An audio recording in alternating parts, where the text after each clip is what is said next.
నమస్కారం. మనతో పాటు డాక్టర్ కృష్ణప్రసాద్ గారు ఉన్నారు. వారు శ్రీ చరక్ కేరళ ఆయుర్వేదం సెంటర్ స్థాపకులు. 2 దశాబ్దాల పైనుంచి అంటే 20 ఏళ్ల పైనుంచి ఆయుర్వేద చికిత్స అందిస్తూ అనేక రోగాలను నయం చేస్తూ ఆరోగ్యవంతులుగా తీసుకొస్తున్నారు. కొన్ని వేల మంది ఇప్పటివరకు వారి ద్వారా చికిత్స పొందారు. ఆయుర్వేదంలో అన్ని వ్యాధులకు చికిత్స ఉందనే విశ్వాసాన్ని కలగజేసే ప్రయత్నం చేస్తున్నారు. వారిని అడిగి ఆయుర్వేదము, ఆరోగ్యము, చికిత్సా విధానాలు, ఈ విశేషాలన్నీ మనం తెలుసుకునే ప్రయత్నం చేద్దాం. నమస్కారం డాక్టర్ గారు. ఇప్పుడు మనకు ఫర్టిలిటీ ఇష్యూస్ కూడా బాగా పెరిగిపోతున్నాయి. సరే, ఫిమేల్ ఫర్టిలిటీ, ఫర్టిలిటీ సెంటర్స్ వస్తున్నాయి. సరే, ఫర్టిలిటీ అంటే ఒక్కరిది కాదు కదా, ఇద్దరు భాగస్వామి ఉంటుంది కదా. సో మేల్కి ఎక్కడ ఫర్టిలిటీ సెంటర్స్ కనిపించట్లేదు, ఫిమేలే కనిపిస్తున్నాయి. ఆయుర్వేదంలో అటు మేల్ అయినా ఫిమేల్ అయినా ఫర్టిలిటీని మీరు అక్కడ అడ్రస్ చేసే పరిస్థితి ఆయుర్వేదంలో సార్. మీరు అన్న పాయింట్ ఇంపార్టెంట్ ప్రశ్న ఏంటంటే మేల్ ఫెర్టిలిటీకి ఎక్కువ కూడా సరైన సెంటర్స్ లేవన్నారు. కానీ ఎందుకు లేవంటే కారణం చెప్తాం. మేల్ ఇన్ఫెర్టిలిటీ అంటే మగవాళ్ళలో ఉన్న సమస్యల సంతాన ఇది సరిగా రాని వాళ్ళకి ఆయుర్వేదిక్లో ది బెస్ట్ ట్రీట్మెంట్స్ అనేవి ఉన్నాయి. అందుకని బయట ఎక్కడ కూడా allopathy doctors male infertility clinics పెట్టరు.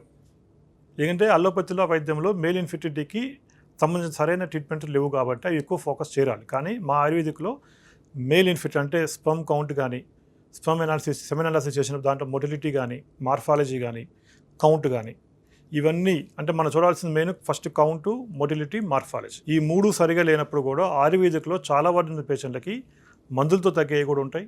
మందులతో తగ్గకపోతే ఆయుర్వేదంలో ఒక స్పెషల్ ట్రీట్మెంట్ ఉంటుంది. ఈ మేల్ ఇన్ఫెర్టిలిటీ పేషెంట్ చేసేది ఉత్తర బస్తి అంటాం. అంటే ఉత్తర మార్గం ద్వారా ఆయిల్ అనేది ఎక్కించడం ఒంట్లోకి. అంటే మన పెనీస్ పురుషాంగం ఏదైతే ఉందో పురుషాంగం ద్వారా కొన్ని స్పెషల్ ఆయిల్స్ అనేవి ఉంటాయి. ఈ స్పెషల్ ఆయిల్స్ అనేవి లోపలికి మేము ఎక్కిస్తాం. దాని ఉత్తర బస్తి అంటే ఉత్తర బస్తి వల్ల మేల్ ఇన్ఫెర్టిలిటీ ఉన్న పేషెంట్లు అందరికీ కూడా ఎక్సలెంట్ రిజల్ట్స్ అనేవి వస్తాయి.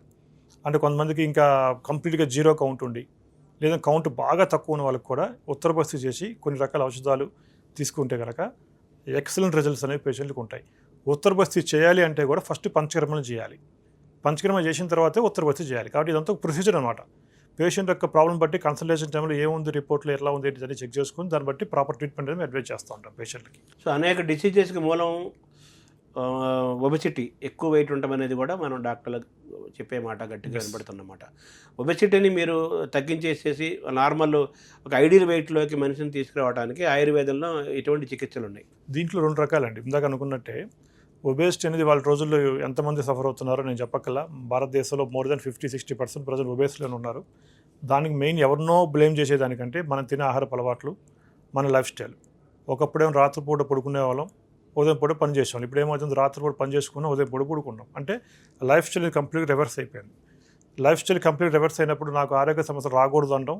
ఏంటంటే మనం చేసే తప్పుల వల్ల మనకు కొన్ని సమస్యలు వస్తూనే కాబట్టి వీటిలో మెయిన్ సమస్య ఎక్కువ మందిని పీడిస్తున్న సమస్య ఏంటంటే వెయిట్ రిడక్షన్, అంటే ఒబేసిటీ అంటే అధిక బరువు. దీనివల్ల దాన్ని స్థౌల్యత్వం అంటాము. దీనికేంటంటే ఒబేసిటీ ఉన్నప్పుడు మనం ఏ పని చేయాలన్నా చేయలేం. మీకు తెలుసు, చూస్తానికి అంటే చూడటం గురించి ఒకటే కాదు, బాడీ కూడా మైండ్ షార్ప్గా ఉన్నంత మాత్రాన బాడీ కూడా కోఆపరేట్ చేయాలి. మైండ్ షార్ప్గా ఉంది కానీ బాడీ కోఆపరేట్ చేయకపోతే మనం అనుకున్న పనులు మనం చేయలేం. కాబట్టి ఈ ఒబేసిటీ, ఈ వెయిట్ రిడక్షన్ అనే పేషెంట్కి ఫస్ట్ పేషెంట్కి కౌన్సిలింగ్ ఇంపార్టెంట్. ఏదైనా వెయిట్ తగ్గటం అనేది ఎక్కడైనా తగ్గొచ్చు, తగ్గిపోవచ్చు. కానీ చాలామంది ఏం చేస్తున్నారు, రాంగ్ వేలో తగ్గుతున్నారు. అంటే టూ మచ్ ఫాస్టింగ్ చేయటము, ఏదో రకరకాల యూట్యూబ్లో చూసుకొని చేసుకోవడము. రీసెంట్గా కూడా నిన్నగాక మనకు న్యూస్ కూడా వచ్చింది, యూట్యూబ్లో ఒక అతను చచ్చిపోయాడు పాపం. ఏదో కాలేజ్కి వెళ్ళాలనో ఏదో సంథింగ్ న్యూస్ చూసాను. బీటెక్లో కాలేజ్లో జాయిన్ అవ్వాలని చెప్పి ఏ వెయిట్ ఎక్కువ ఉంటే స్టూడెంట్స్ పక్కన ఉన్న ఫ్రెండ్స్ ర్యాగింగ్ చేస్తారని చెప్పి, ర్యాగింగ్ కానీ ఇన్సల్ట్ లాగా ఉంటుందని చెప్పి ఏదో యూట్యూబ్లో చూసి వీడియో చూసుకుని చేసుకున్నట్టు చచ్చిపోయాడు పాపం. అట్లాంటి పేపర్లు చూస్తూ ఉంటే డాక్టర్స్కి చాలా బాధ అనిపిస్తూ ఉంటుంది.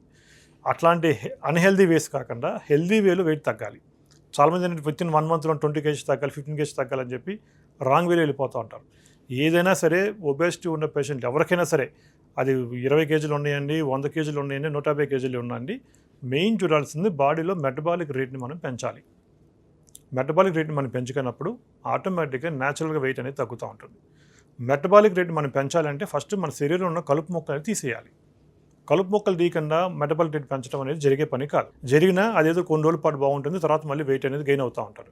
మేము యాజ్ ఆయుర్వేద డాక్టర్ మేము ఏం చేస్తాము, మెటబాలిక్ రేట్ పెంచడానికి వెయిట్ రిడక్షన్ పేషెంట్కి ఏం చేస్తామంటే శరీరం లోపల ఏదైతే లివర్ అనేది మెయిన్ మెటబాలిజంని రెగ్యులేట్ చేసే మెయిన్ ఆర్గాన్, అది దాన్ని మనం బాగా యాక్టివ్ చేయాలి. యాక్టివ్ చేయాలంటే ఫస్ట్ మన ఒంట్లో ఉన్న కలుపు మొక్కలు మొత్తం టాక్సిన్స్ కానీ మలిన పదార్థాలు కానీ మొత్తం తీసేయాలి. అది తీయాలంటే సేమ్ ఇందాక మనం అనుకుంటున్నాం మళ్ళీ ఆయుర్వేదంలో ఈ పంచకర్మ చికిత్సలు చేయాలి. పంచకర్మ చికిత్సలు చేసి బాడీ మొత్తాన్ని క్లీన్ చేసేసిన తర్వాత ఆటోమేటిక్గా బాడీలో మెటబాలిక్ రేట్ అనేది పెరుగుతుంది. మెటబాలిక్ రేట్ పెరిగినప్పుడు న్యాచురల్గానే మీరు వెయిట్ తగ్గుతూ ఉంటారు.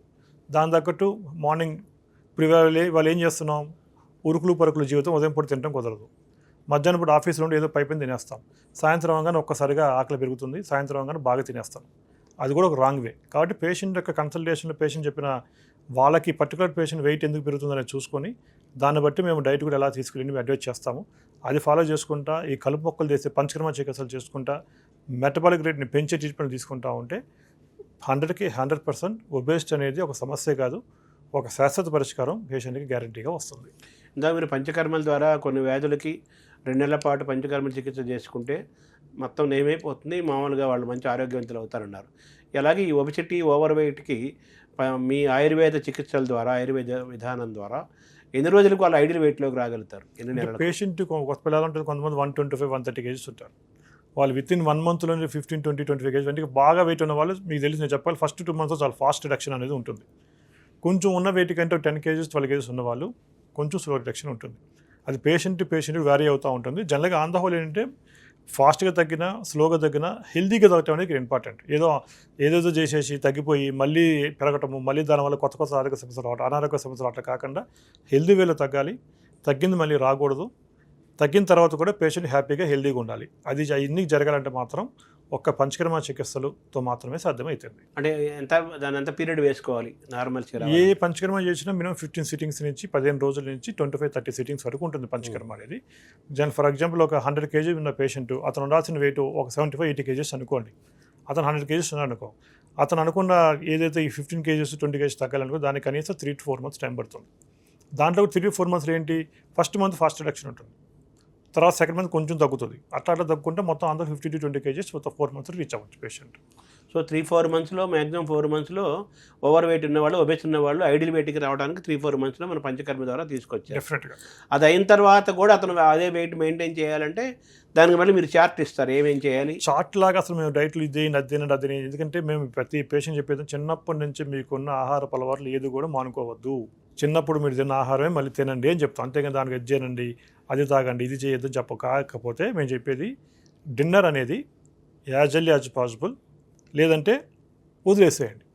ఎందుకంటే మార్నింగ్ బ్రేక్ఫాస్ట్ బాగా మనకు నచ్చిన ఫుడ్ తిని ఆఫ్టర్నూన్ మనకు బాగా నచ్చిన ఆహారం తిన్నాం అనుకోండి, ఈవినింగ్ పూట మీకు తినాలని కూడా అనిపించదు. మీరు గమనించండి, ఎప్పుడైనా ట్రై చేయండి. కావాలంటే మార్నింగ్ మనకు నచ్చిన ఆహారము, మధ్యాహ్నం మనకు నచ్చిన ఆహారం తిన్నప్పుడు ఇంకా మనం తినాలన్నంత ఇది కూడా మనకి ఈవినింగ్ పూట ఉండదు. రిజర్వ్డ్ ఫ్యాట్స్ ఉంటాయి కదా, ఉంటాయి కాబట్టి మనకి తినాలి కూడా అంత తినేయాలి మనం ఆ ఫుడ్ ఈ ఫుడ్ అని అనుకోవడం మనకు అనిపించదు మైండ్కి.